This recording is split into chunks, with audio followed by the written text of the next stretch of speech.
Assalamualaikum warahmatullahi wabarakatuh. Alhamdulillahi rabbil alamin.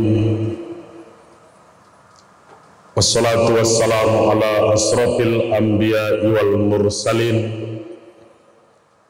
wa ala alihi wa sahbihi ajma'in. Mabakbu, Bapak dan Ibu kaum muslimin jamaah salat zuhur yang dirahmati Allah. Kemarin telah mulai kita bahas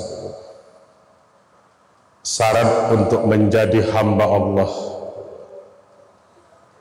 Karena memang di muka bumi ini banyak yang akan menjadi hamba yang lain. Ada hamba jabatan, ada hamba harta, ada hamba nafsu, ada hamba dunia, ada hamba setan. Kalau kita ingin menjadi hamba Allah, apa persyaratannya? Kita masuk syarat yang kedua. Kita lihat kembali surat Al-Furqan dari ayat 63. Wa ibadur rahman allazina yamsuna 'alal ardi hauna wa iza khatabahumul jahiluna qalu salama wallazina yabituna li rabbihim sujjada wa qiyama. Adapun hamba Allah yang maha penyayang itu, hamba Allah yang maha penyayang, mereka berjalan di muka bumi dengan rendah hati. Jadi kalau kita tidak bisa meninggalkan sifat sombong, agak sulit kita jadi hamba Allah. Kalau kita tidak bisa meninggalkan sifat takabur, agak berat kita untuk bisa masuk syarat ini. Kalau orang sifatnya congkak, angkuh, sombongnya luar biasa, sulit untuk bisa menjadi hamba Allah. Karena itu anggota tubuh kita yang paling kita hormati kepala. Ketika sujud menghadap Allah, sama rendahnya dengan telapak kaki. Bukti kalau yang besar, yang pantas disembah hanya Allah Subhanahu wa Ta'ala. Apalah yang harus disombongkan? Pangkat yang paling tinggi itu pensiun. Titel yang paling akhir itu adalah almarhum. Lalu apa tanda orang yang rendah hati itu? Wa iza khatabahumul jahiluna qalu salama. Kalau mereka diganggu oleh orang-orang yang jahil, diganggu oleh orang-orang yang bodoh, qalu salama. Yang keluar dari ucapan mereka adalah ucapan yang mengandung kata keselamatan. Jadi hati-hati menjaga ucapan. Mulutmu harimaumu. Ada orang tersinggung sedikit, balasannya dari mulutnya tidak tanggung-tanggung. Lidah tak bertulang, tapi lebih tajam dari mata pedang. Kita gores orang dengan silet 2-3 hari sembuh. Tapi kita gores orang dengan lidah kita, sakit menghunjam ke hatinya, sampai mati belum tentu sembuh. Nah, Rasulullah disinilah keutamaan yang paling luar biasa itu. Dihina, diejek, dimaki, dicaci maki luar biasa, tapi tetap tidak ada kalimat Rasulullah yang mengandung kata-kata yang kotor. Rasul tidak pernah berkata yang jorok, tidak pernah mengeluarkan kata-kata yang kasar. Kalaupun marah, dia hanya diam saja. Bahkan lebih banyak dia senyum. Beda dengan kita, sedikit tersinggung, tabi rabo, tabi suga. Rasul dicaci maki pun senyum juga, diludahi pun senyum juga, dilempar dengan kotoran onta pun dia tidak balas. Jadi kalau kejahatan dibalas dengan kejahatan, apa bedanya? Kalau kata-kata kotor dibalas dengan kata kotor, apa bedanya? Orang bacari, awak bacari ilo podo.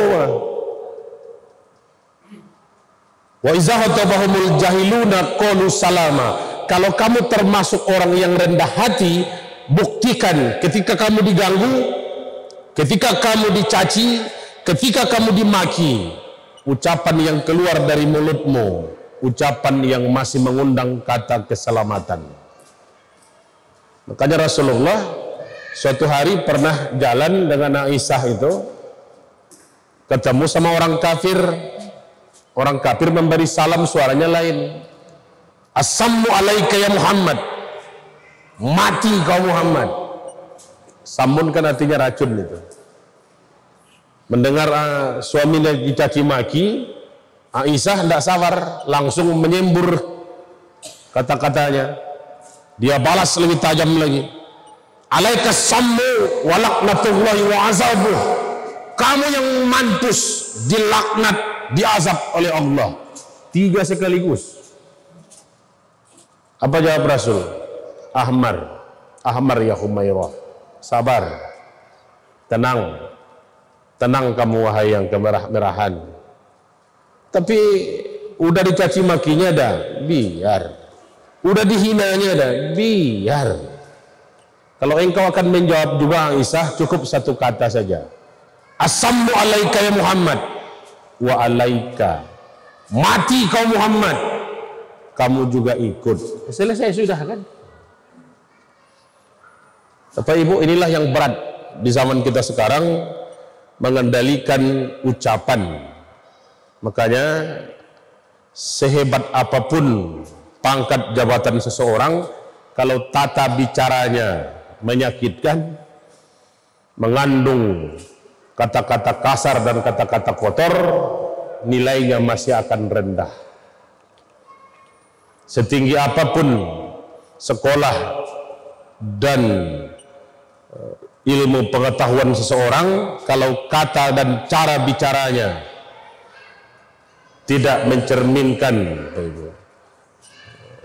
baiknya tata krama, maka tidak ada artinya. Di negeri kita banyak orang yang tinggi pangkatnya tapi tidak pandai bicara bagus. Tata laksananya bagus, tata bicaranya berantakan. Maka kalau dia ngomong orang marah, kalau dia bicara orang tersinggung. Bagusnya dia jangan bicara. Satu, ini syarat jadi hamba Allah. Yang kedua, ayat 64, wallazina yabituna li rabbihim sujjada wa qiyama. Orang-orang yang jadi hamba Allah itu, mereka bangkit dan berdiri di waktu malam, sujud dan berdiri untuk Tuhannya di waktu malam. Di malam jangan mendengkur terus-terusan. Saya dapat kisah dari kisahnya Abdul Haris Nasution, jenderal yang satu-satunya yang lolos ketika penculikan di gerakan 30 September tahun 65. Kenapa dia lolos? Kenapa dia selamat? Jenderal yang lain tamat. Apa Ibu? Dia sudah bangun di sepertiga malam. Maka ketika pasukan Cakrabirawa yang akan menculiknya itu nyampe di halaman rumah, Abdul Haris Nasution sudah bangun dan sudah lihat itu. Begitu pasukan Cakrawirawa masuk ke halaman rumah, dia sudah buka pintu untuk menyambut yang datang itu. Tapi melihat gelagatnya tidak bagus, dia tutup pintu kembali. Akhirnya pintu rumahnya diberondong, pintu kamarnya itu 3 peluru menembus tubuh anaknya yang masih kecil, Ade Irma Suryani Nasution. Tapi Abdul Haris Nasution lolos. Kenapa kok seperti itu? Dia sudah terbiasa bangun di sepertiga malam untuk beribadah. Jadi jangan sampai kita kalau ingin selamat mendengkur juga. Orang yang jadi hamba Allah, mereka adalah orang yang bangkit dari tempat tidurnya untuk sujud dan berdiri kepada Tuhannya di waktu malam. Makanya sholat fardu yang berkaitan dengan waktu malam kan ada 2, Isya dan subuh. Kalau sholat maghrib belum dihitung waktu malam, malam itu dihitung waktu Isya. Sholat subuh berakhirnya ketika matahari terbit, habis waktu subuh. Tapi mulai terbit fajar, waktu subuh sudah masuk.